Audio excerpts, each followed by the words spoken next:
Summer is coming fast, and a lot of people are about to panic and do these extreme diets that they're about to quit in like 2 weeks. But what if you could completely change your body with simple habits? Hello everyone, my name is Mara Victoria and I've lost 85 pounds naturally. I went from this to this.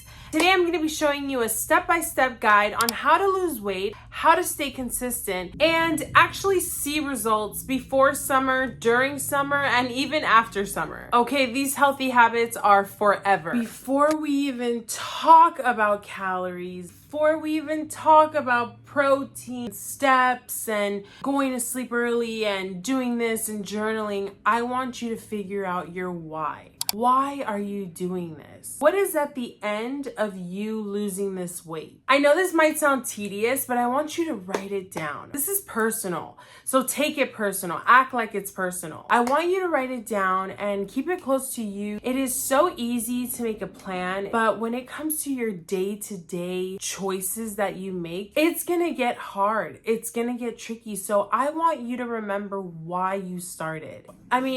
It could be for aesthetic, you know, some of us are vain, okay, like me. No, I'm just kidding. Are you doing it for your confidence? Do you want more energy? Do you want more discipline in your life? Do you want to feel good in your clothes? What is your why? My why was because I was sick and tired of being sick and tired. I wanted that discipline. I wanted to just feel what it was like to not be sick and tired of just being in pain, being fatigued, being tired, just being tired, sluggish. A lot has changed, but that was my why. Maybe you're uncomfortable in your own body. Maybe you just want to challenge yourself and prove to yourself that, yeah, you can do this. You can do hard things. Because that's my favorite part, is when people tell me how hard it is. But it's hard. Yes, it is. It's so hard, but choose your heart. My brother would always tell me, choose where you want to spend your money. Do you want to spend your money on supplements,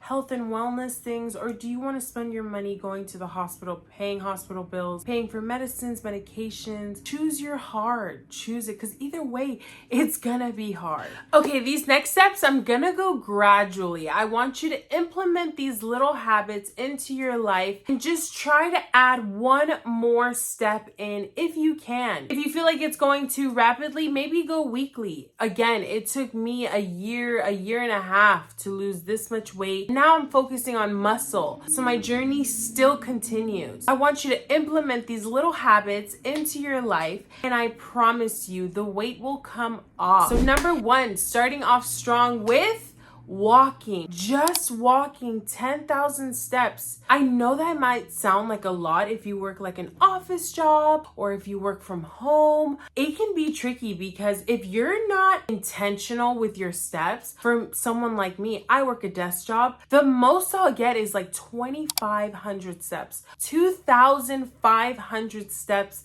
a day the most. And that's just me working, me being busy, me being tired, whatever. That's just a regular day for me. I really have to implement this habit even for myself. I will go on my lunch, I'll go after work, I'll go after my dinner. Sometimes I'll take my puppy, but sometimes she likes to sniff like every corner. So I'm like, girl, I don't have time for that. So I want you to walk and aim for 10,000 steps. And yes, it has to be 10,000 steps for weight loss. You can do 7 to 10, but if you want those results, if you're tired of being tired, go and aim for those 10,000 to 15,000 steps a day. Again, it's gonna be a little tricky in the beginning, but that's where you're changing your habits. You wanna be the person that you've always dreamt of. So let's start with these little tiny habits and implement them into your daily routine. It is a long time.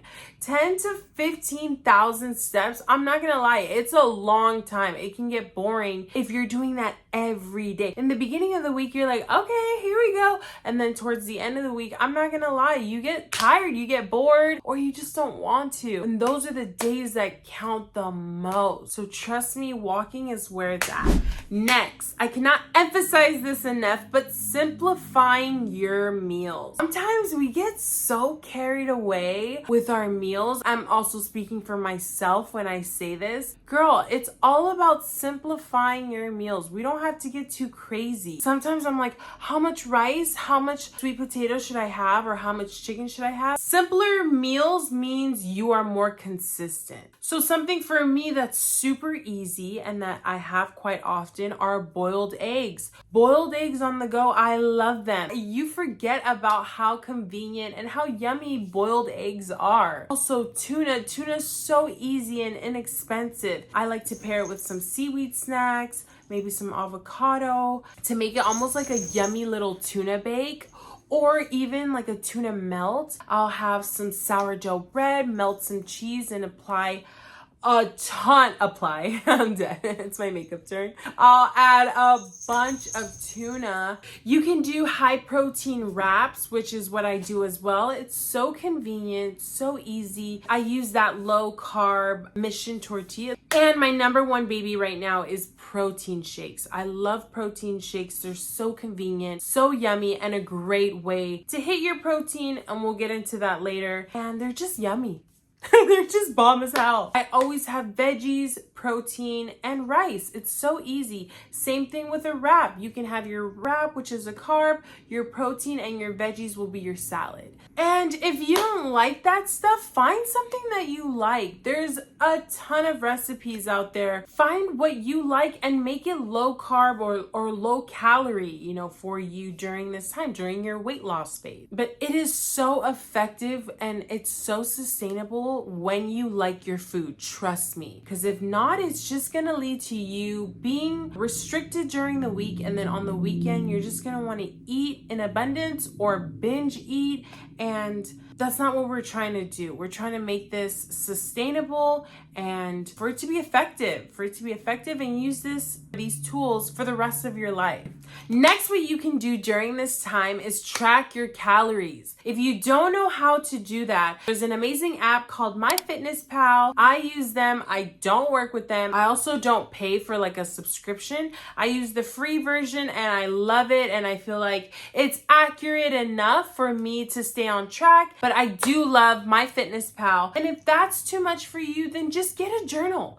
Get a journal, a cute one, preferably, or whatever you have, and just track what you ate. But track what you had just so you can see where you're at, where you could do better, and if you're on track to meet your goals. And don't lie on your journal, because sometimes it's really easy just to track like the little bit of ice cream that you had, but you also forgot the half a handful of chips you just scuff down. It's for yourself. It's to hold yourself accountable. So if you can, try implementing tracking your calories. What I mean by that is you can look up how much calories a boiled egg has, or you can even look at the back and see how much a can of tuna is and how much protein it has in it. And if you want, you can even add it up and see how much calories you have had for the day.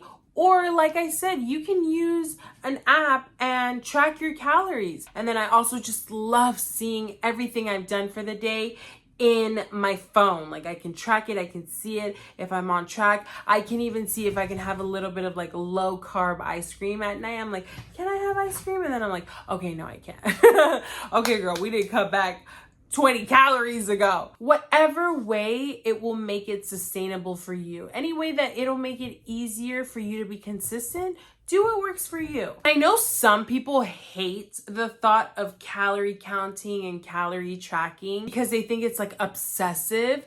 But honestly, I heard someone say it's just data. You're collecting data so that you can see if you're on track. But honestly, no one knows how much they're eating. I saw this hilarious reel on IG and they're like, I just started tracking, and they're like, turns out I've been bulking since I was 12. And I couldn't stop laughing because me too. If you're not good at intuitive eating, which a lot of us are not, Tracking is a great way to just let you know where you're at, where you're headed. Honestly, how much you could eat. Like sometimes you could eat more and sometimes you should be eating less. So just tracking really helps with your fitness journey. This is gonna lead me into eating your protein. I wish I had done this sooner in my weight loss journey. I wish I had known about the importance of protein. I feel like I would have saved myself some muscle, but tracking your protein or just eating high protein. If you're not trying to track your calories, eating high protein with every single meal. Having eggs for breakfast, having chicken for lunch, having fish for dinner. If you're losing weight and you're not eating enough protein, there's a higher chance that you're gonna lose some muscle too. Of course, some muscle loss can happen when you're in a cut, but of course, protein will definitely minimize it. Just make sure you're sticking with your chicken, your tuna, eggs, even protein shakes. Protein will not only help you during your weight loss journey, but it's gonna keep you so satiated and so not full, but you're just gonna be so satisfied. Having protein with every meal, you will not get those hunger cues that sometimes come faster when you're eating other things. Like sometimes for me, it could be fruit. I'll be so full with fruit and then I'm starving again. So I feel like protein will keep you satisfied for a lot longer. It also helps prevent muscle loss during your weight loss journey. Sometimes you're feeling those hunger cues and you're starving. Eating protein helps so much. All right, this is my last one and probably the most important one of all. And I want to make this clear. Understanding your hunger cues and triggers. What does that mean? A lot of the time, you're not actually hungry. You're just triggered. That is when you begin to binge without even realizing it. For me, it was coming home and laying in bed. I would lay in bed, just get comfy, cozy, and then I'd be like, you know what sounds so good right now? Popcorn. You know what sounds so yummy right now? A peanut butter and jelly sandwich. But that is my truth. That is my truth. I would come home and sit. Now, what do? I finally have realized what my triggers are. So when I get home, I don't do that anymore. For me, it would just be boredom eating. It would be watching TikToks. It could be binging TV. Or sometimes when I'm scrolling on TikTok, I don't even realize how much I've had. And honestly, that's like my favorite activity. Like when I have the day off and when I'm allowed a little bit of time, I'll choose to eat my snacks with TikTok in hand because there's just something that brings me joy. So now I just limit it. I haven't cut it out of my life. I just allow myself certain times where I am allowed to do that because girl, it's so easy for me to binge. Okay, 1, 2, 3, 4. Oops, there's no more. Like I will binge and without even trying, without even knowing. So I've learned that some people don't have that issue. I've learned that I do. So I just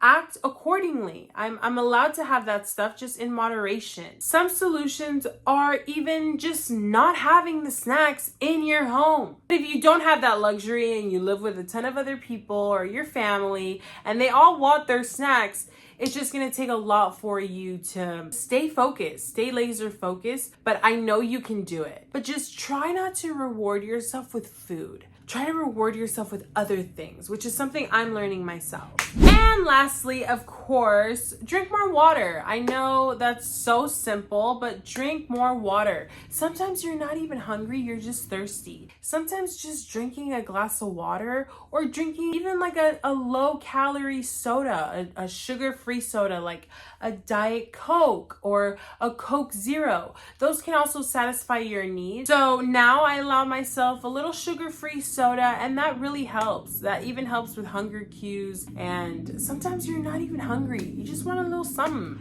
At the end of the day, locking in for summer isn't about being perfect. It's about building momentum. I feel like same thing for like the new year. It's about building momentum. We don't have to be perfect. It's just let's start this now. Let's see where it goes. You don't need to change your lifestyle overnight. You just need a few habits that you can repeat consistently. Walk more, eat simpler, learn your calories, hit your protein, and stay disciplined. Because in a few months from now, you're gonna be so glad you started today, or you're gonna wish you did. If this video helped you, comment down below locked in so I know that we're all locked in this summer together, all of us. And before summer, during summer, and after summer, let's implement these good healthy habits just so we can be closer to our goals. But thank you guys so much for watching. I hope you enjoyed this video, and I'll see you guys in the next one. Bye.